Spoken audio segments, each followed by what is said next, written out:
არეულობა, რომელსაც კადრში ხედავთ, კომუნა მედიას დამსახურებაა და მადლობა სერგი გვარჯალაძეს, რომ მისი ორგანიზებით ქართულ ინოვაციურ მუსიკას სტიმული მიეცა სახელად ელექტრონავტი.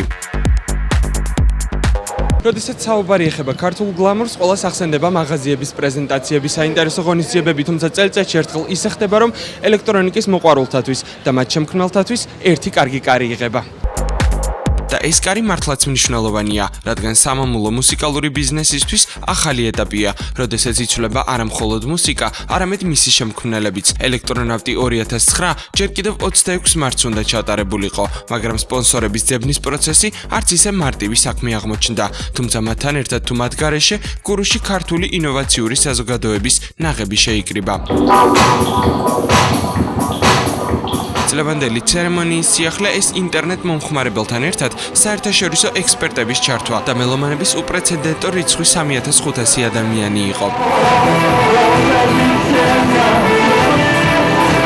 კლუბ გურუში ჩატარებული ცერემონია ვიტამინმა გახსნა და ტრადიციული დრაივ მუსიკით შეძლო რამდენიმე ასეული სტუმრის გახურება. ჩემთვის ელექტრონავტებში მონაწილეობა ნიშნავს იმას, რომ ჩვენი შემოქმედება რაღაც დონეზე დაფასდა. ელექტრონავტები წარმოუდგენელი იქნებოდა 2007 წლის გამარჯვებულის ნიკა მაჩაიძის გარეშე. სცენაზე ის ტუსე ბერიძესთან ერთად ვიხილეთ. სამწუხაროდ ყველა პერფორმერს ცალ-ცალკე უწევდა აპარატურის გასწორება და ხშირად ეს გასწორებებიც ხარვეზებით იყო, თუმცა ნიკამ და ტუსამ მაინც შეძლეს საზოგადოებაში დადებითი ემოციების გამოწვევა.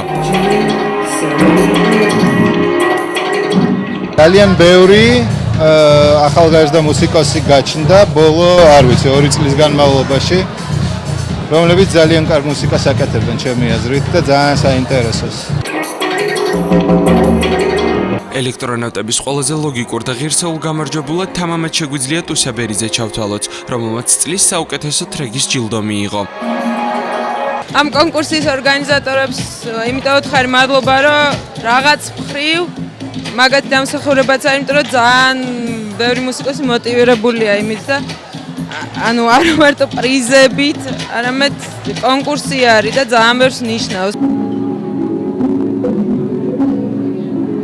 ელექტრონავტ 2009-ში მონაწილეობდნენ ასევე შარშანდელი გამარჯვებულები, Green Beam and Leoni ახალი პროექტითა და ერთი ახალი წევრით. წელს გააკეთეს ახალი პროექტი Autumn Tree, რომელშიც დაჭირდათ ვოკალი და მე დავეხმარა მათ.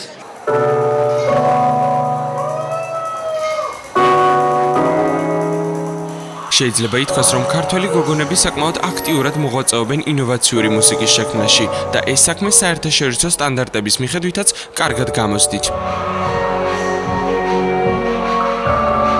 როგორც გოგო რა ძალიან დიდი სიამოვნებაა, იმიტომ რომ ისა ცოტა ვართ უფრო რა თქმა უნდა და რა თქმა უნდა უფრო მე სიამოვნებს რომ გოგო ვარ და ისა უმცირესობაში ვარ.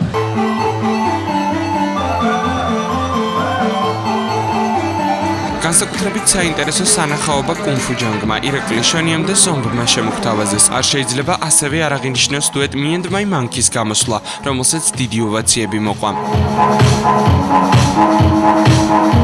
იმისთვის, რომ კრიტიკაც არ გამოგრჩეს, საღამოს წამყვან ნაჯასაც შევეხებით, რომლის ტექსტებიცა და გამოსვლებიც ოდნავ ხელოვნურად, თითქოს და სარკესთან მასწავლს გავდა. შარშანდელისგან განსხვავებით, ელექტრონავტი წელს ხალხმრავლობით გამოირჩეოდა, რამაც დარბაზში ელემენტარულად მოძრაობისა და სუნთქვის პრობლემაც კი შექმნა.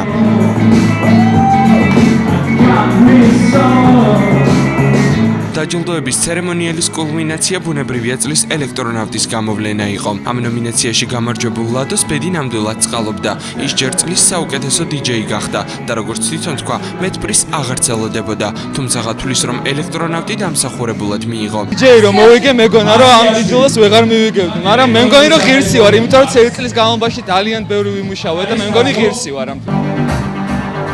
დანარჩენ ნომინაციებში გამარჯვებულთა სია კი ასეთია: საუკეთესო რადიო გადაცემა ელექტრონიკა, საუკეთესო ლეიბლი მინიბასი, საუკეთესო ივენთი ჯუმე Sound System Future Funk Squad and MC Mojo at Pavilion, საუკეთესო venue Guru Club. დაჯილდოების ცერემონიალის ბოლოს ელექტრონავტების ორგანიზატორი სერგი გვარჯალაძე ავიდა სცენაზე და ჟორჟიკასთან ერთად გაკეთებული ერთი ტრეკი შემოგთავაზა.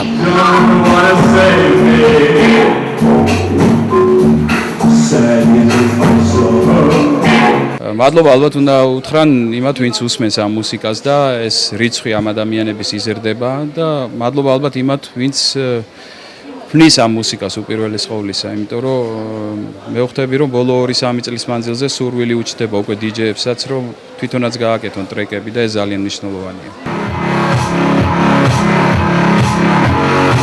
ელექტრონავტებმა კიდევ ერთხელ დაადასტურეს ფაქტი, რომ ერთ-ერთი ყველაზე ღირებული მუსიკა, რაც დღეს ჩვენს თვალწინ კეთდება, ელექტრომუსიკაა და რომ ამ ჟანრში მოღვაწე ქართველი მუსიკოსების რიცხვი ყოველწლიურად იზრდება. მათი ნამუშევრები კი უფრო და უფრო იხვეწება. რამდენიმე წელში კი საზღვრებს გარეთ გასულ ქართველ მუსიკოსებს კიდევ არაერთი მიემატება.